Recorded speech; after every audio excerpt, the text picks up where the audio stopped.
Child of God, welcome back to In Wisdom's Perspective with me, Betty Lunkuse. As promised in my previous video, I'm back. I'm back. I'm back. I'm back. I'm back. I'm back. I'm back with Nehemiah chapter 6. So today on this moment, we are going to look at lessons from Nehemiah chapter 6. Nehemiah chapter 6. And this one is titled Conspiracy Against Nehemiah. Conspiracy against Nehemiah. This chapter is very interesting. Spirit of the living God, thank you for this moment. Thank you for enabling me to do this once again. And I pray that you speak through me. Let your people hear and learn what you want them to learn. In Jesus' mighty name I prayed. Amen. So now, chapter 6, titled Conspiracy Against Nehemiah. When we hear conspiracy, you know what that means. Let's brace ourselves. So it starts that, again, I'm reading from the New King James Version. Get your Bible and let's get into it. So he says that, now it happened when Sanballat, Tobiah, Geshem the Arab, and the rest of our enemies heard that I had rebuilt the wall, and that there were no breaks left in it, though at this time I had not hung the doors in the gates, that Sanballat and Geshem sent to me, saying, Come. Oops. So, sent to me, saying, Come, let us meet together in one of the villages in the plain of Ono. But they sought to do me harm. Pause there for a moment. We know these enemies. We saw them in chapter 2. We saw them in chapter 2. We saw, we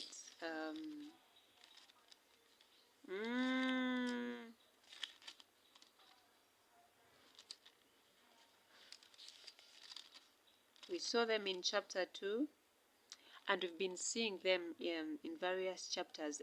We saw them in chapter 4, yes. We saw these enemies in chapter 4. We know Sanballat, we know Tobiah, we know Geshem the Arab, and we know that we have several other enemies. These are the people seeking for Nehemiah's downfall. These are the people that do not want Nehemiah to build the wall, to go on with the work of rebuilding the wall. We saw that in chapter 4, in fact, they were speaking negatively, they were speaking harm, they were speaking failure onto his project. So now in chapter 6, he has rebuilt the wall almost up to completion. It's just that he hasn't hung in the doors, or what he says, at the time I had not hung the doors in the gates. So the project is almost done, and they have heard about it. And he says that at this point they call him and they tell him, Come, let us meet together in one of the villages in the plain of Ono. And he says that, but they sought to do me harm. But they sought to do me harm. Are you able to recognize when the people who are not friendly with you are suddenly very friendly with you? Why is it so? Is it true that they have truly changed? Because yes, some may have changed. Or are you able to recognize that some of them are seeking you out because they want to do you harm? Some of them are seeking you out because they want to spy. They want to spy on your progress. They want to spy on what's happening to you. When they want to see now, for those that have suffered bewitchment, you know that even those that study about monitoring spirits, you know that someone will call you and they begin asking. It's as though they have a check, and they'll begin asking, how is this, and how is this, and how is this, and how is this, and how is this. They are following up to see, where are you still progressing? Look, hello, look, Lydia, I did something to stop you. How far? How is your relationship? They know that behind the scenes they have done something that should have hindered you. They know that behind the scenes they have tried to sabotage you in before your employers. They have tried to character assassinate you. They know what they have done. So when they're suddenly friendly, are you able to discern? When they suddenly call you for maybe a meetup or an appointment, are you able to discern their intentions? Are you able to discern who truly has the pure intentions and who is after your harm, who seeks to do you wrong? Are you able to discern that? So he says that but they sought to harm me. And then he says that, so I sent messengers to them saying, I am doing a great work. I am doing a great work so that I cannot come down. I am doing a great work so that I cannot come down. Why should the work cease while I leave it to go down to you? Why should the work cease while I leave it and go down to you? But they sent me this message 4 times. And I answered them in the same manner. They called for Nehemiah to meet in the plains of honor 4 times. 4 times. And he refused, and he told them, I am doing a great work. I cannot come down to meet you. Then Sanballat sent his servant to me as before, the 5th time, with an open letter in his hand. In it was written, it is reported among the nations, and Geshem says, that you and the Jews plan to rebel. Therefore, according to these rumors, you are rebuilding the wall, that you may be their king. So when your enemies have tried to attack you directly and it has failed, when they have tried to corner you or to assassinate you or whatever and it has failed, when they have tried to bewitch you, when they have tried all things, now they may invent new devices. And in this case, we see that the new device that they have invented is blackmail. Sanballat sends a new letter and tries to blackmail Nehemiah. He tells him that we know that you are building this wall because you want to exalt yourself. You want the people to appoint you as king. You and the Jews plan to rebel. So basically, what they want to do is raise an accusation of how do we call it? Treason. This is like treason. So they're trying to blackmail him and present and paint him as a treasonous person. Now imagine if Nehemiah had come to rebuild the wall without the king's permission. Imagine if Nehemiah had come to rebuild this wall without those letters, because we saw him in chapter 2 that he went to the king and asked for letters that he would present to different authorities in different communities, even where he would get the resources, where he would get the timber, where he asked for letters from the king. Now, I imagine if Nehemiah had not discerned that he needed these letters, what would have happened to him? Because now his enemies have invented a new accusation, and it's an accusation of treason. This is treason that they're presenting.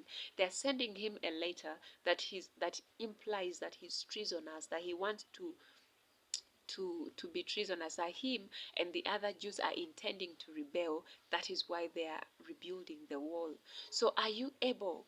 This takes us back to chapter 2. Are you able to know that you must follow the right protocol? You must observe all protocol and get the right permissions that you need. If you need certificates, if you need whatever it is that you need, but you must do things correctly, because in the future, when your enemies rise up against you, if they try to invent such accusations against you, how will you respond? How will you come out of it? So they try to present this accusation to him.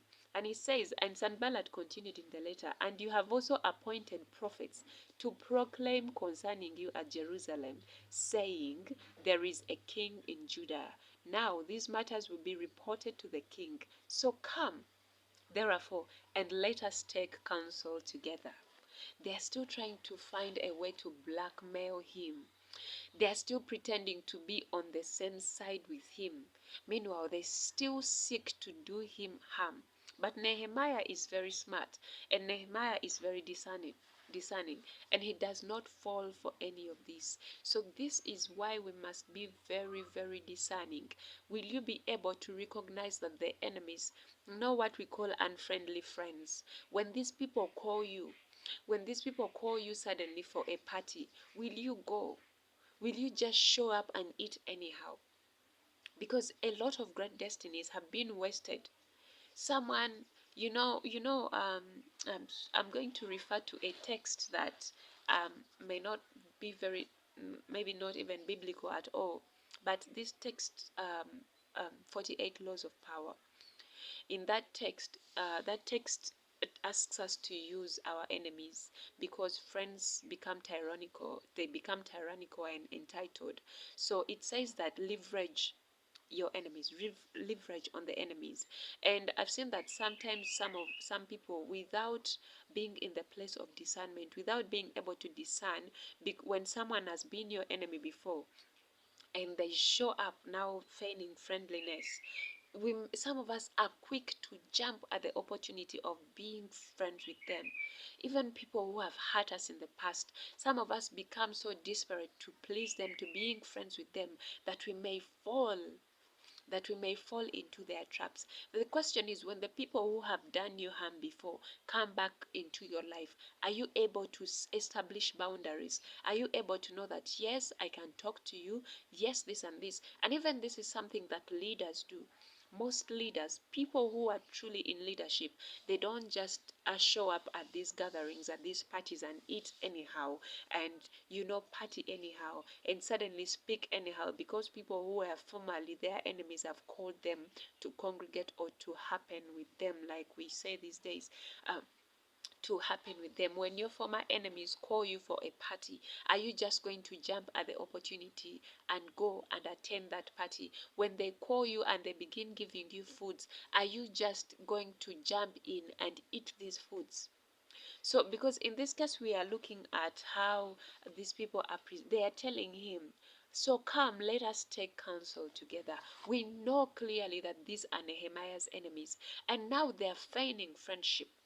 They are feigning friendship, and they are calling him to take counsel with them. The one that have been tormenting from day one. Now he's at the phase where he's almost completing the war, and they are almost calling him.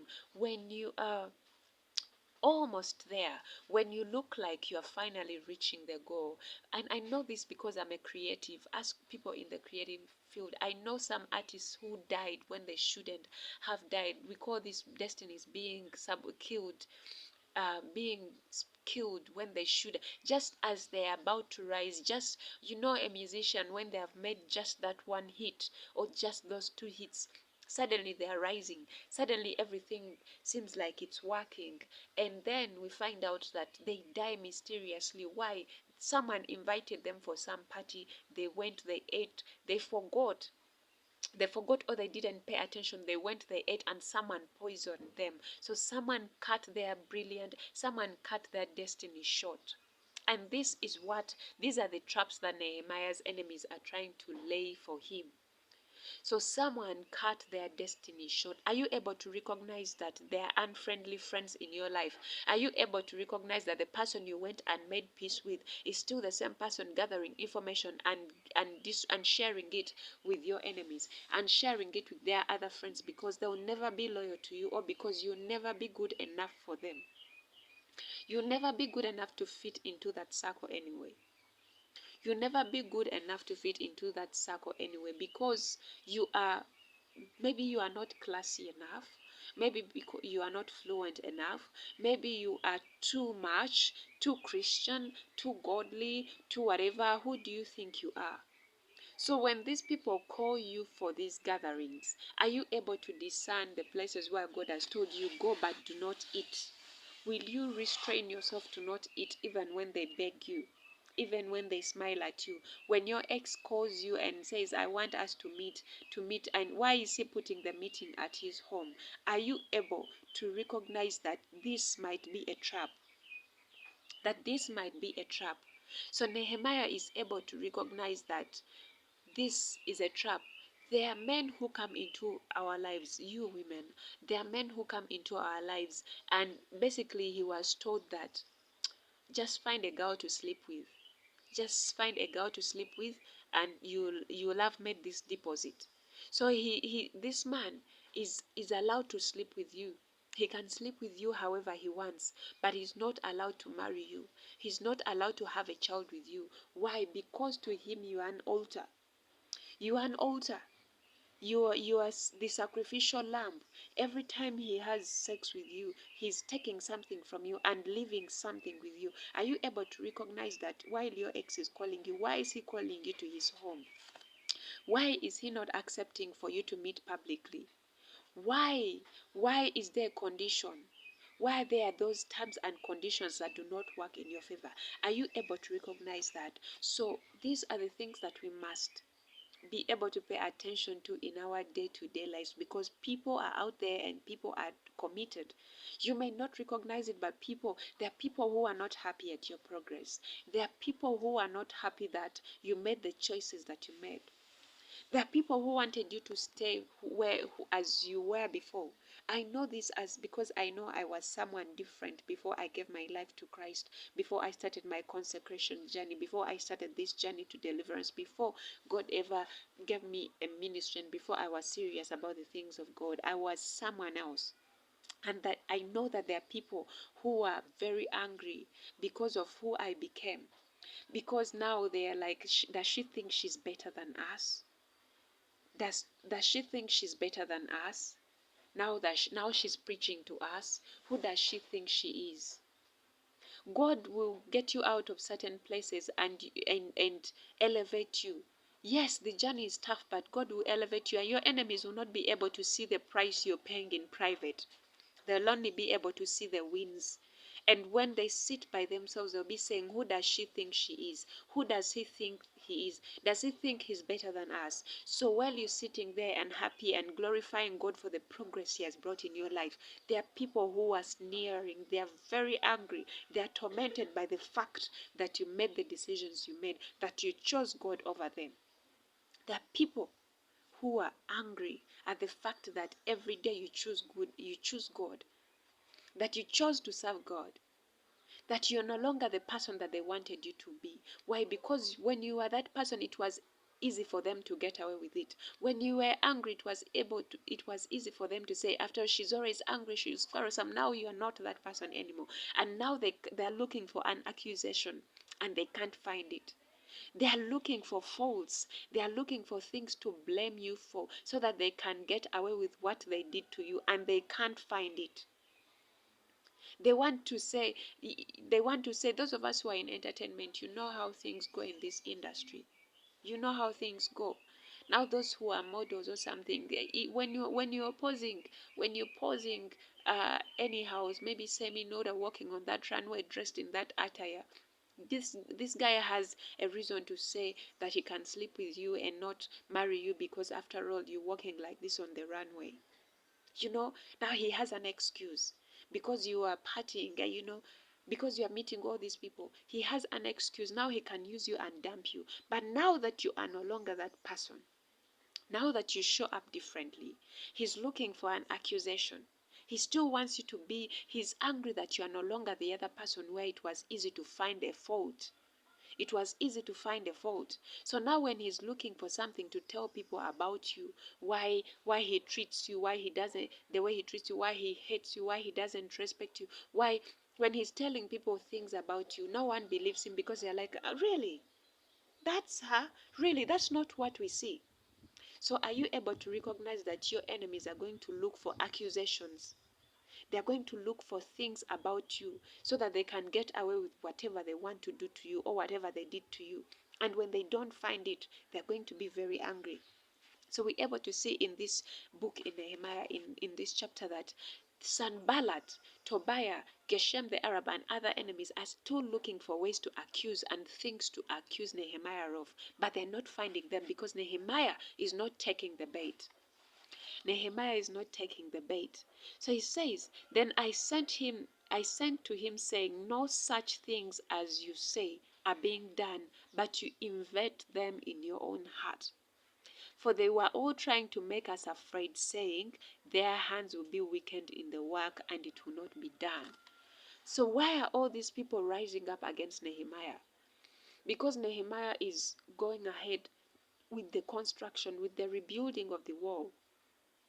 They did not want this for him. They did not want this for him. So they want to eliminate him.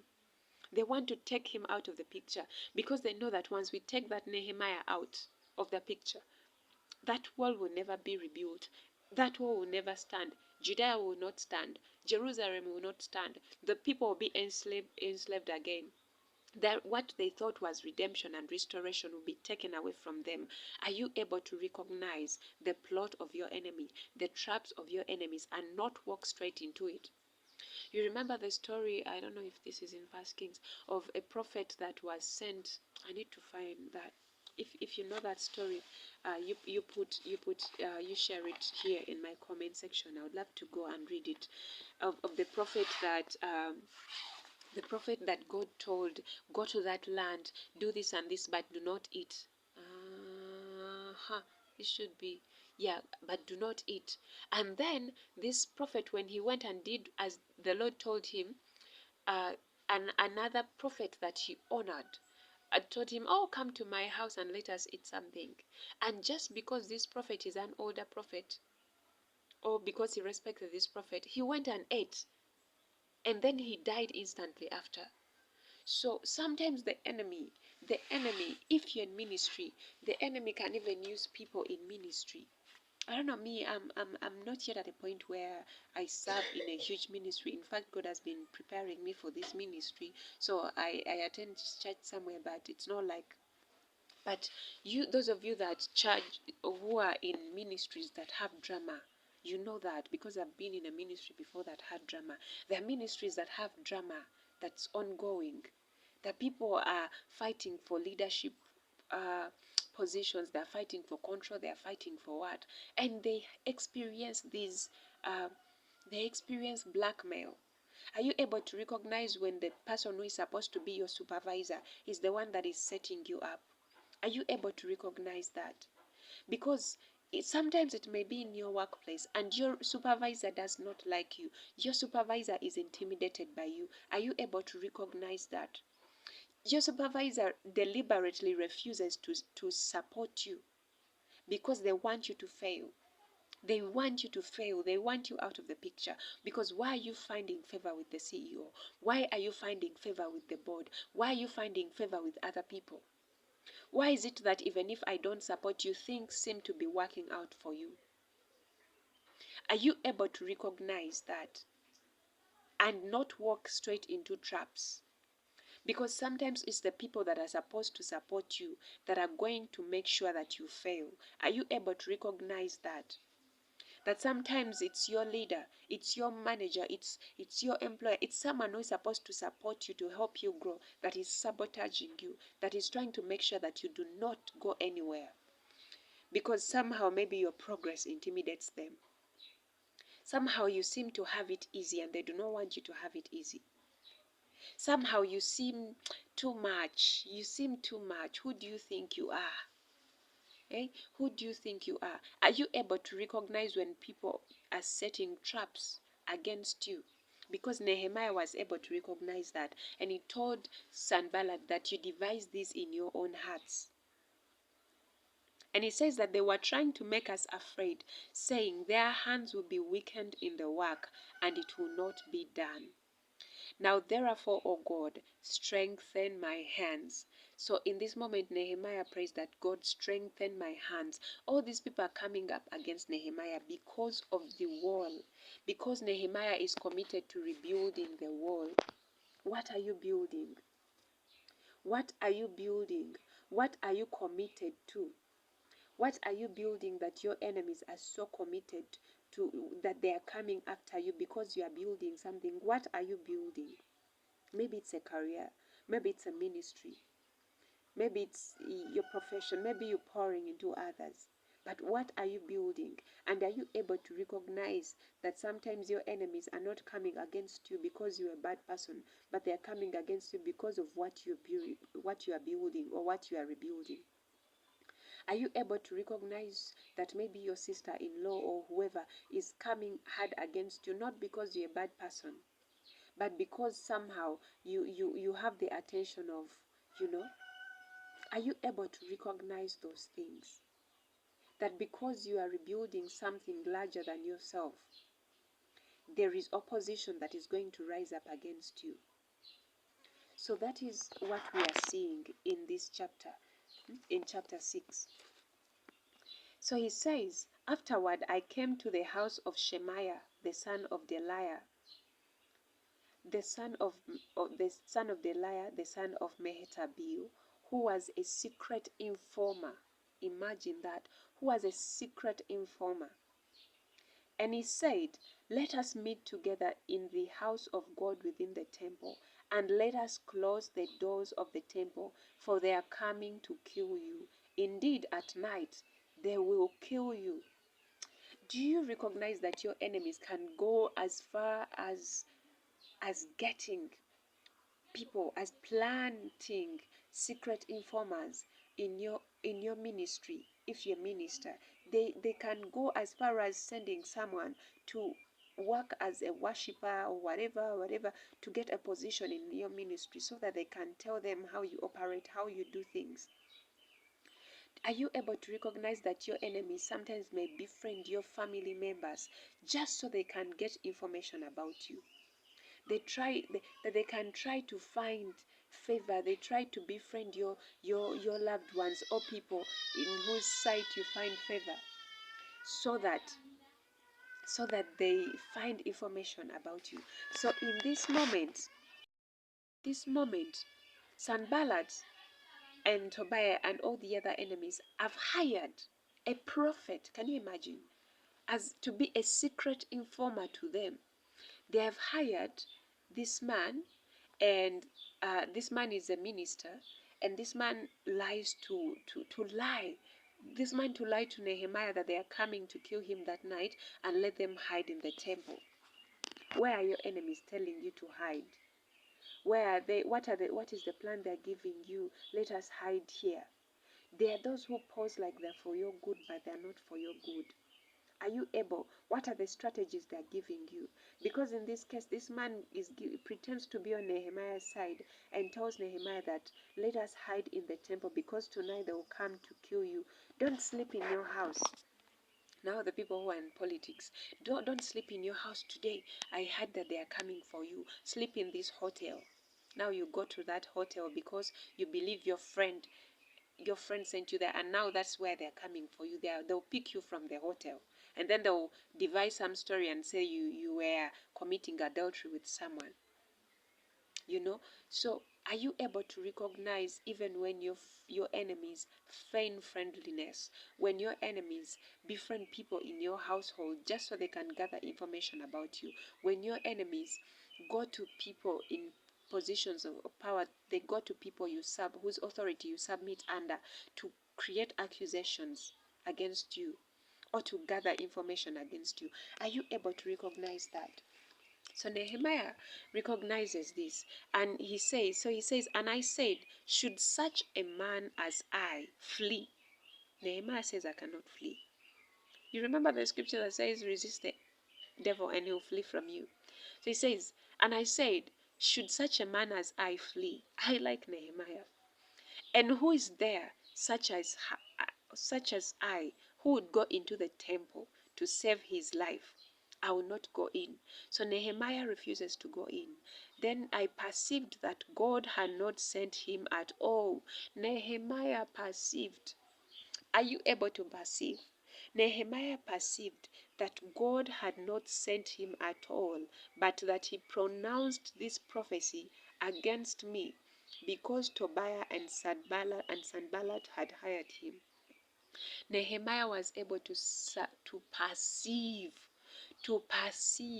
that this was a trap, that this man had been hired by Sanballat. Do you know the lengths, the depths to which your enemies will go just to cause you harm? Do you know to what length they will go just so they can cause you harm? Imagine they tried everything. They called him over 5 times to meet up. He refused. They sent him letters blackmailing him. He said, no, you composed that in your own heart. They tried to charge him of treason through that letter of blackmail. He refused. Now they hired somebody they believed he trusted to try to convince him to take him to a temple. Imagine these people were even willing to commit murder in a temple, to tell him to flee so that they would do him harm from wherever he would flee. And Nehemiah refused. And he says that he perceived, and I perceived that God had not sent him at all, but that he pronounced this prophecy against me. These people are even able to go. They go to such lengths as going to people you trust, going to your man of God, going to, they are pronouncing prophecies against Nehemiah. That they paid him to pronounce, they had hired him to pronounce this prophecy against him. For this reason he was hired, that I should be afraid and act that way, and sin, so that they might have occasion for an evil report, that they might reproach me. Oh my God. These people are also spiritual. And sin. So this is even just beyond us finding an accusation about you so that we report you to the king. They are spiritual. Do you know that your enemies are spiritual? Do you know that you have spiritual, like these enemies can see in the spirit, and they're like, if we cause her this, if we have sex with her or whatever, she will have all that anointing she thinks she has, eh? Hmm? Do you know that someone can set up someone to come after you, to lure you, to see if you can at least have sex with that person? Are you aware that in spiritual circles this can happen? Are you aware that there are covens that can be after you, and they will set up someone just to try and lure you, just to see if you at least say yes to that person, so that way they can take you down through that means. If they have tried everything and they have failed, there are covens. There are covens and networks of witches that are around gathering information about intercessors. Do you know that the people in the kingdom of darkness have spiritual insight, and that they are able to see that who is this person causing such angelic activities to be happening in this place, in this community? Networks and covens, they are gathered against you, and they're saying that if we cannot get her to sin this way, if we cannot get her to leave this prayer altar this way, if we cannot get her to walk away from, if we fail to get her out of this fast, what can we do? We know that she likes this kind of man. Who can we set up? Do you know that your enemies can set up, these networks can even set up a trap for you? They set up potential suitors for you. Just so this way you open this one door, and then their arrows can be shot against you. This is what's happening in this case. So they're saying, he does not say that so that I may offend the king and be punished. He says that for this reason he was hired, that I should be afraid, and act that way, and sin, so that they might have occasion for an evil report, that they may reproach me. That means they had spiritual eyes. They had spiritual insight. They wanted to cause him to sin. To cause him to sin. Oh, cause him to sin, so that he may have an evil report, and that they may have a reason to reproach him. Remember that we do not operate under our own authority. We operate under the authority of Jesus Christ. We operate under the lordship of Jesus Christ. And there are commandments. There are commandments that we walk in. There are commandments that we walk in. He says, love your neighbor as you love, love yourself. So are you able to recognize that sometimes in the kingdom of darkness, when they want to take you down, all they want to do is for you to have offense. To have offense in your heart against someone, to be angry against someone, so that when you go before God, there is that sin. They want you to be angry at someone so that you pronounce a curse, or so that you swear, so that you do something. Just have this offense against someone in your spirit.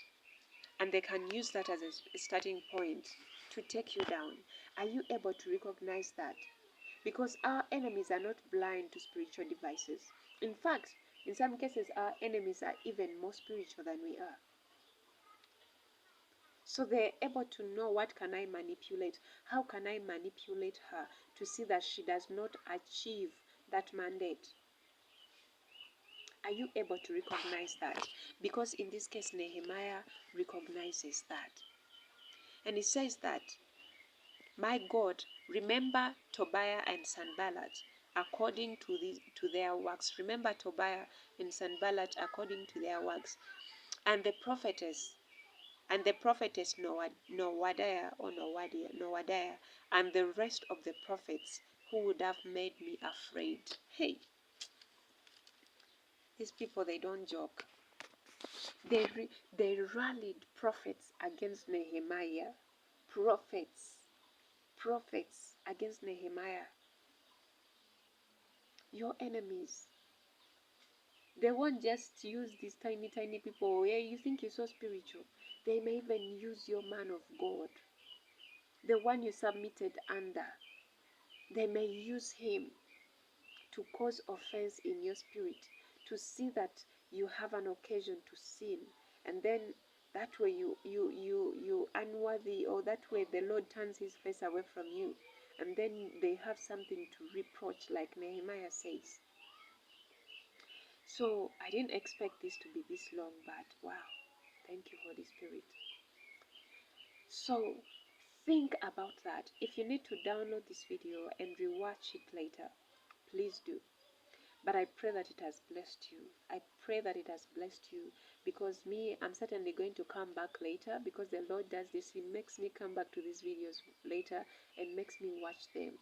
And I'm like, oh my God. And sometimes I'm like, that was for me. That was not even for anyone else. That was for me.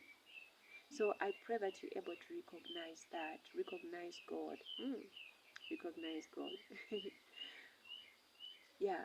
So that's all for today. That's all that I have to share from Nehemiah chapter 6. Be on the lookout. I'll come back with any other chapter from the book of Nehemiah that the Lord will lead me to. And I'm going to create a playlist, and I'm going to title it the book of Nehemiah, because this series on Nehemiah, I'm loving them. I'm loving how God has been making me study these chapters. So I'll see you in the next video. Surely goodness and mercy shall follow us all the days of our lives, and we dwell in the house of the Lord. Shalom, and see you soon. Bye.